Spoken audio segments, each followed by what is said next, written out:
Bonjour à tous, je vais faire un petit point épidémiologique et parler un peu du déconfinement aujourd'hui. Donc en situation globale, on a dépassé les 3 millions de cas, mais on voit quand même un ralentissement puisqu'il a fallu le même nombre de jours pour passer de 2 millions à 3 millions que de 1 million à 2 millions. Donc on voit quand même que ça s'essouffle un peu, mais ça bien sûr c'est basé sur les cas déclarés et on est bien sûr bien en dessous de la réalité. Vous voyez ici justement ce que je suis en train de vous dire, que ça s'essouffle un peu, même aux États-Unis, où on voit que finalement, sur des moyennes d'une semaine, on voit que le nombre de cas est assez similaire aux semaines passées. En termes de mortalité, en Europe, nous avons toujours en nombre absolu le plus de cas, à plus de 100 000 par rapport aux États-Unis. Et on a aussi le plus de morts par million d'habitants. Vous voyez ici en particulier l'Espagne, l'Italie, mais aussi le nord de l'Europe. En Suisse, on approche les 30 000 cas. 1640 décès, ça vient de Johns Hopkins, un petit peu en avance sur l'OFSP qui attend une déclaration officielle.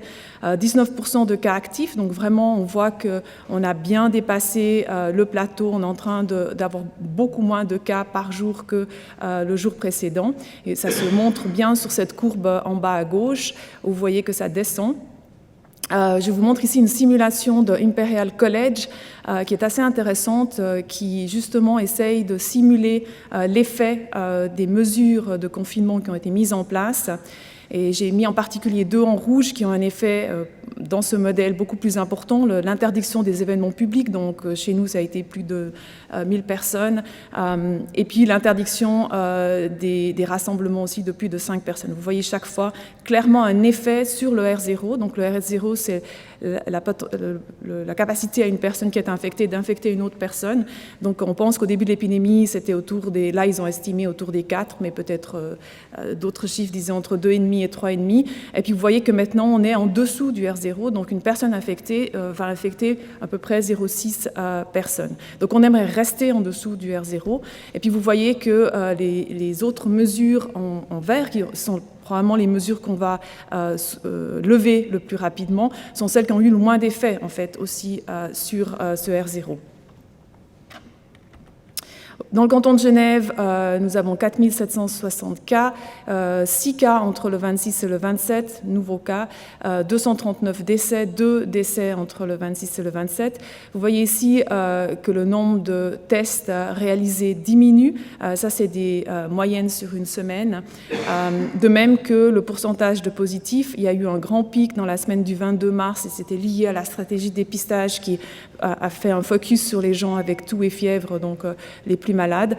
Ce qu'on va voir aussi, c'est probablement une augmentation maintenant des tests, mais une diminution encore plus du pourcentage de positifs avec l'introduction de cette indication à faire un test pour toute personne qui rentre à l'hôpital et dans d'autres secteurs aussi. Ici, vous voyez au niveau mondial, européen surtout là, le nombre de tests par 1000 habitants. Nous sommes tout en haut au sommet, c'est un peu difficile à lire, mais c'est en vert clair, en dessous de l'Italie.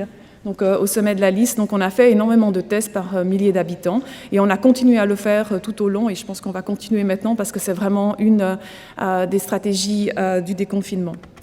Ici, vous voyez au niveau de l'hôpital, donc la même chose, il y a une diminution claire du nombre de cas tous les jours par rapport aux jours précédents. On est à 270 cas hospitalisés. Beaucoup de ces cas sont guéris, mais ils sont encore hospitalisés parce qu'il faut bien rappeler que c'est une maladie avec une grande morbidité, donc les gens restent hospitalisés longtemps.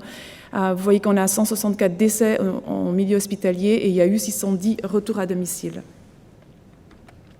Alors le déconfinement en quelques mots, donc il y a des pays qui ont décidé de ne pas débuter, de ne pas assouplir les mesures, en particulier l'Angleterre, l'Irlande et les Pays-Bas.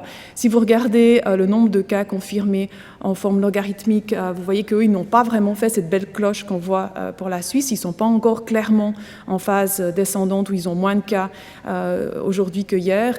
Donc pour eux, pour l'instant, c'est la prudence. Et ils ont décidé de ne pas assouplir. Là, vous voyez au niveau de l'Europe le nombre de cas absolus de morts par pays. Donc ça, ce n'est pas en proportion avec la population, c'est le nombre total de morts. Alors, pour les autres pays qui sont en Europe, vous voyez ici que clairement, presque tous, peut-être l'Autriche et la Suisse, sont ceux qui montrent la meilleure diminution du nombre de cas. Vous voyez cette courbe qui redescend vraiment assez clairement dans ces pays.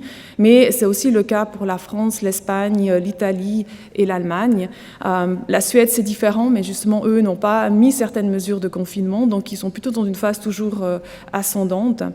Ce qui est un peu contre-intuitif avec une épidémie, c'est qu'on devrait être très rapide quand les cas montent à mettre les mesures, puis on devrait être très lent quand les cas descendent. Mais en fait, on fait un peu comme en montagne, on monte lentement et on aimerait descendre rapidement. Pour les décès, vous voyez ici qu'en fait, ce n'est pas encore clairement une descente. On voit qu'il y a plus ou moins le même nombre de décès aujourd'hui que hier en moyenne, un peu dans tous les pays, mais ça, c'est en retard. Vous voyez sur le schéma du haut, où clairement les décès sont en retard sur les infections. Ça, c'est vraiment à partir du moment où il y a eu le premier décès en fonction du temps, et non pas mis à J0 comme dans les autres graphiques. Alors, les assouplissements. Vous voyez ici quelques assouplissements prévus dans les différents pays. Donc en France, pour l'instant, en fait, en France, on ne sait pas. Ils vont présenter la stratégie le 28, donc aujourd'hui, et probablement avec des premiers assouplissements le 11 mai. En Autriche, ils ont décidé d'ouvrir les grands magasins, les centres commerciaux et les coiffeurs le 1er mai. Réouverture des restaurants et hôtels à mi-mai, si tout va bien. En Italie, redémarrage des fabriques le 4 mai. Dans des situations comme l'Italie du Nord, où ils sont clairement plus en avance que l'Italie du Sud dans l'épidémie, Venise a décidé de lever certaines restrictions pour les cimetières, les takeaways et les pizzerias. Mais les écoles vont rester fermées jusqu'en septembre, probablement dans toute l'Italie. En Espagne, vous voyez que vraiment c'est des mesures très hétérogènes. En Espagne, les enfants finalement peuvent sortir une fois par jour, 1 heure avec un adulte, et les gens pourront faire de l'exercice extérieur à partir du 2 mai. En Suisse, en Allemagne, l'augmentation des activités sociales, mais je n'ai pas tellement trouvé beaucoup de détails sur ce que ça voulait dire. Les masques obligatoires dans les magasins et transports publics. En Belgique, ouverture des magasins le 11 mai, ouverture des écoles le 18 mai, mais avec des nombres limités d'élèves. En Suisse, comme vous le savez, ouverture des petits commerces, en particulier les coiffeurs, les pépiniéristes, aujourd'hui, enfin hier. Ouverture des écoles primaires le 11 mai, et puis le commerce de vente au détail aussi par la suite. Vous voyez l'importance des messages dans les médias.